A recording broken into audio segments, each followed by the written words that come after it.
Enhanced evacuation की हम बात करते हैं, NRCIL जो कोल इंडिया लिमिटेड की जो खदानें हैं, उसके लिए भी कोल प्रोडक्शन प्राइवेट ब्लॉक्स को दी जाए, उसके लिए भी इसमें अवसर उपलब्ध होंगे। I move to mining of minerals. We spoke about coal all the while. Now we talk about minerals. Minerals, the sectoral reform that we want to bring in order that we have a boost given for growth of the sector, better employment potential, and bring in state-of-the-art technology, is to now have a seamless composite exploration cum mining cum production regime. Earlier, somebody was doing the exploration, someone else had to again come and undergo the whole process of auction, bids and so on to start the mining, and then once the mining activity starts, the production is subsequent. All these were dealt with in separate silos. So now what is being suggested is for ease of everybody participating and also the stakeholders, a seamless composite exploration cum mining cum production regime is being brought in. So there is no uncertainty for somebody who invests a big quantum of money for exploration whether he'll be able eventually to even to mine the mineral. So that system is going to make it easy. 500 mining blocks would be offered through this open, transparent mechanism.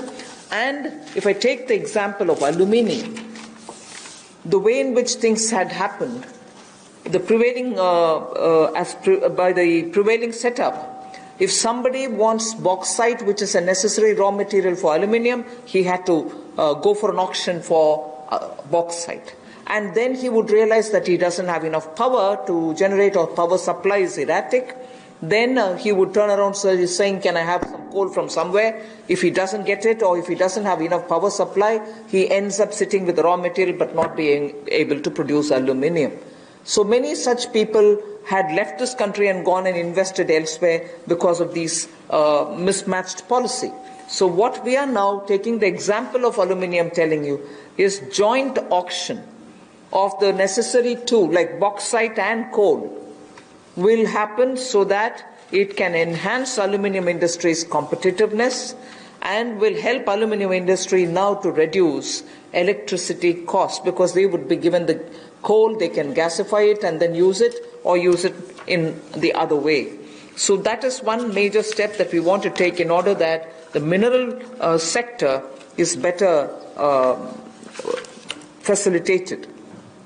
And then we would also like to remove the distinction between captive and non-captive mines.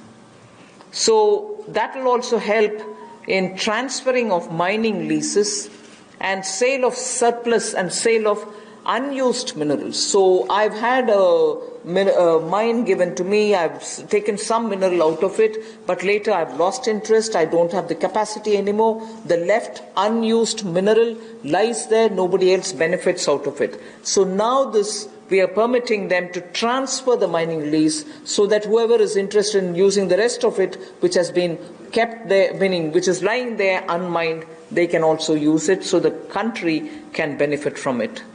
Then the Ministry of Mines is in the process of developing a mineral index for different minerals. The process is ongoing.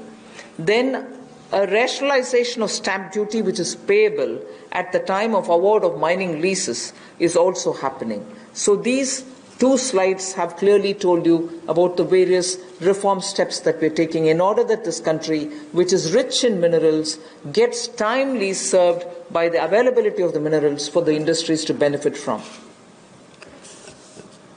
जहां कोयले वाले में पहले partially explored blocks, इनकी भी auction करने की option दी जाएगी ताकि उसकी एक्सप्लोरेशन भी हो सके और उसकी प्रोडक्शन से भी उसका लाभ लिया जा सके। इसमें प्राइवेट सेक्टर की पार्टिसिपेशन को बड़ा बल मिलेगा और इससे इस क्षेत्र को बढ़ावा मिलेगा। गैसिफिकेशन की जो बात की गई, इससे भी एक डाइवर्सिफाई करके क्लीन फ्यूल की तरफ जाने की बात अगर हम करें तो उसका भी लाभ मिल पाएगा। और इसमें भी लगभग इंफ्रास्ट्रक्चर की डेवलपमेंट के लिए 50,000 करोड़ रुपए का खर्च होगा। और यही नहीं, जो कन्वेयर बेल्ट वगैरह बनानी है रेलवे तक जाने के लिए, रेल हेड तक जाने के लिए, 18